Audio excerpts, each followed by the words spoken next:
And here are the crypto top headlines. First up, Senator Bill Hagerty says when it comes to regulating crypto, we need a scalpel, not a sledgehammer.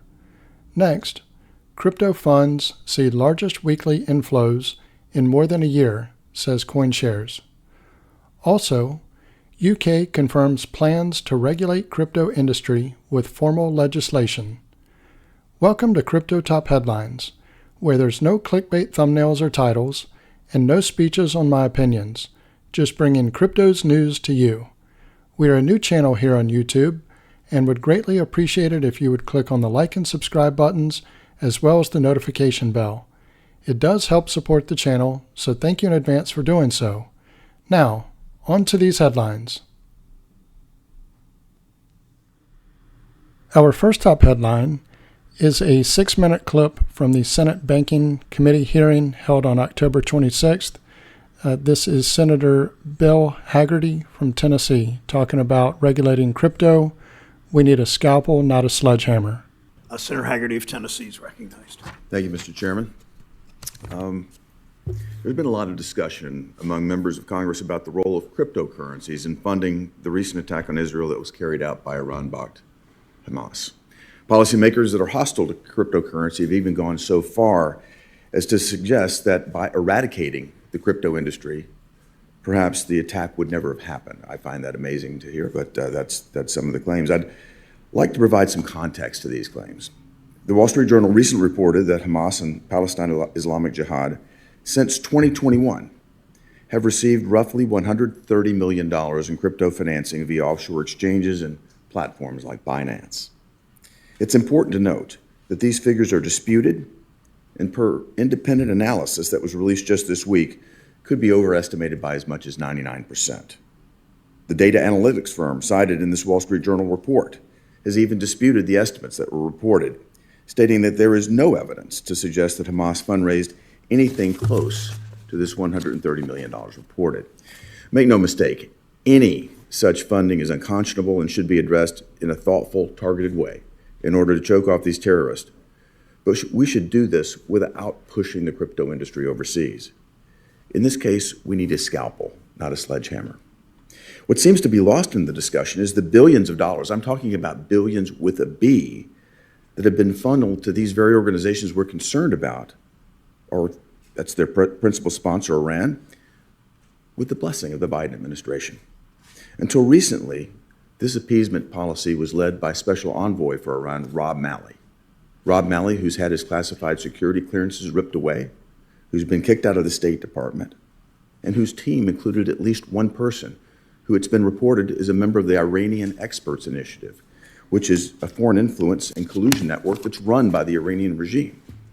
Biden's lax sanctions enforcement on Iranian crude sales have allowed the terrorist regime's oil revenues to surge from $7.9 billion during the final year of the Trump maximum pressure campaign. I might add that the secondary sanctions I was involved in imposing in that administration worked.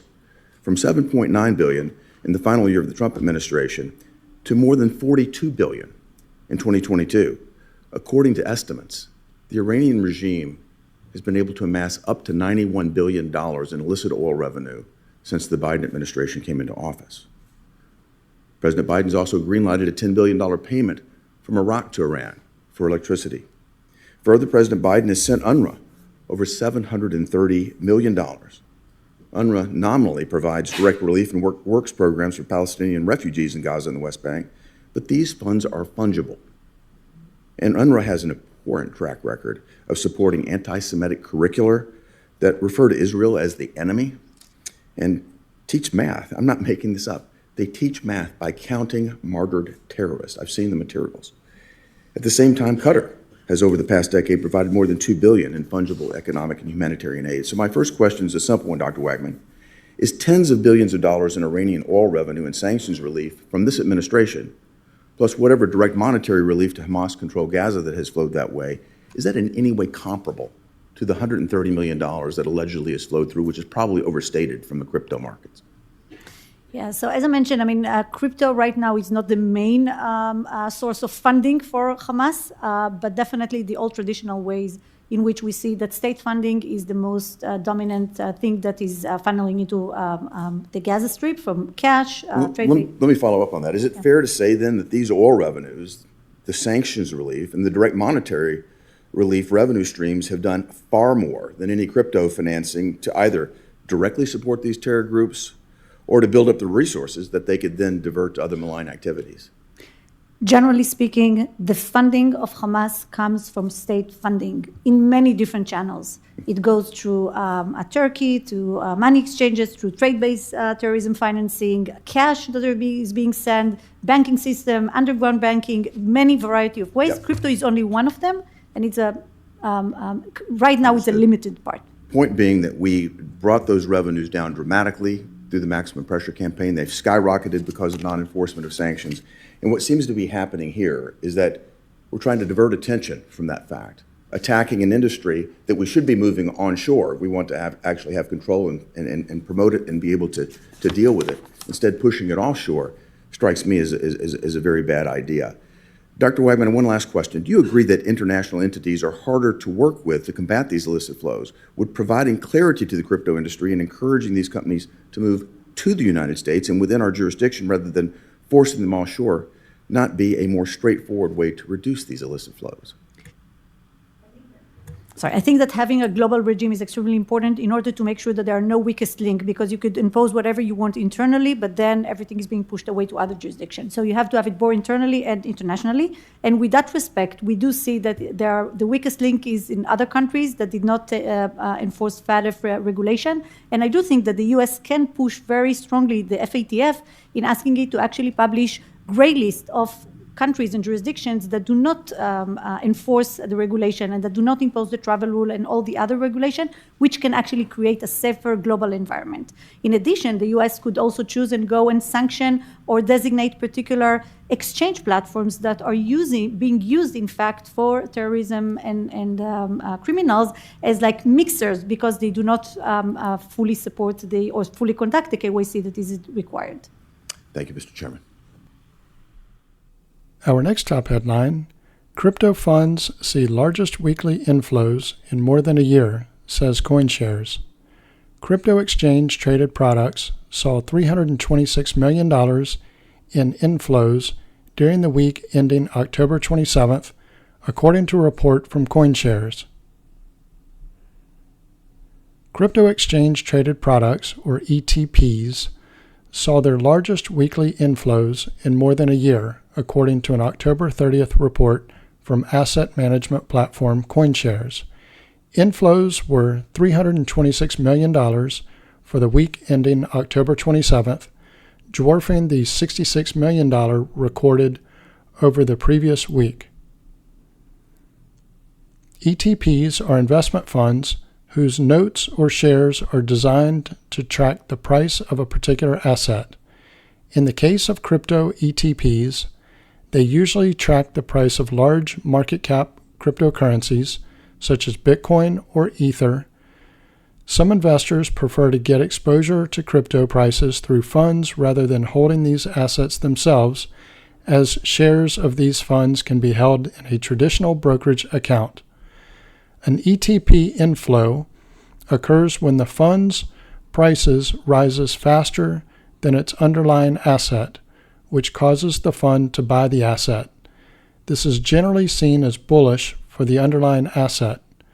By contrast, an outflow occurs when the fund has to sell the asset because the prices of their notes or shares are declining relative to their target, which is usually seen as bearish. According to CoinShares' report, weekly inflows for the week ending October 27th were $326 million.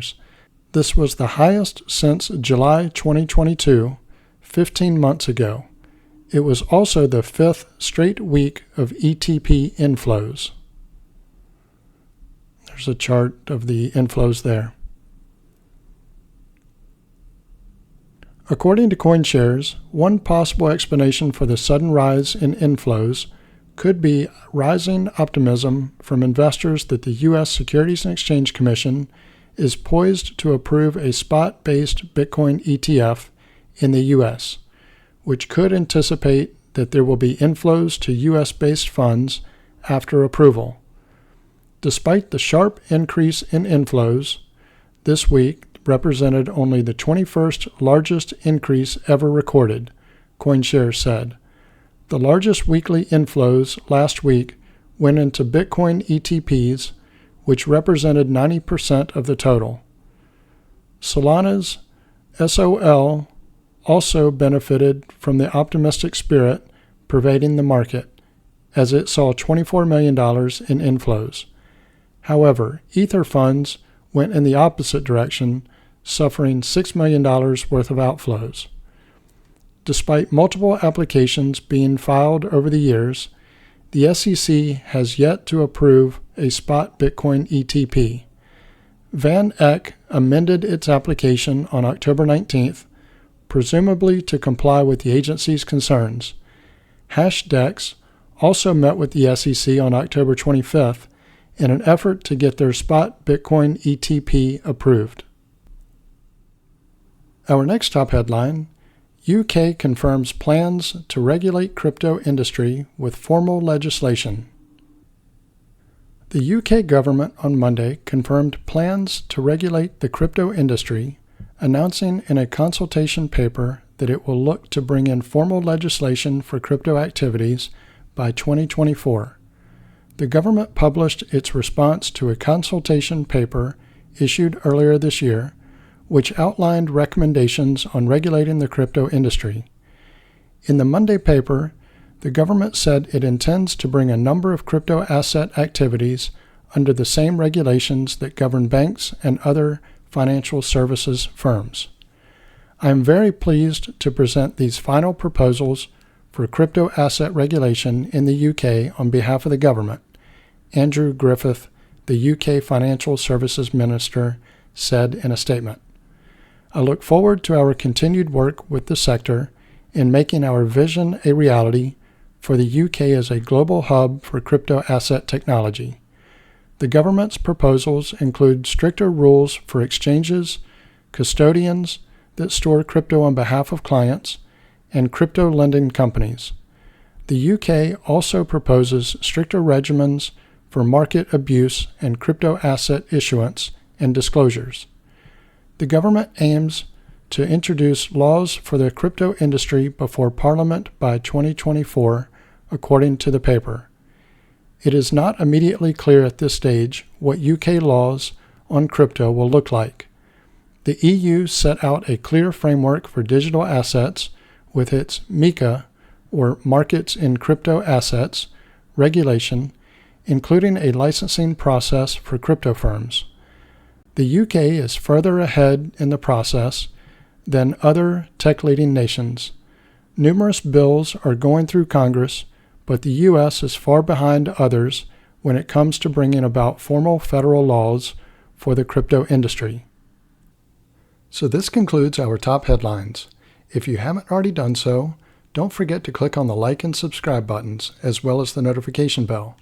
Also, leave your thoughts in the comments and share this video with your friends and family. Thank you all for watching Crypto Top Headlines, bringing crypto's news to you.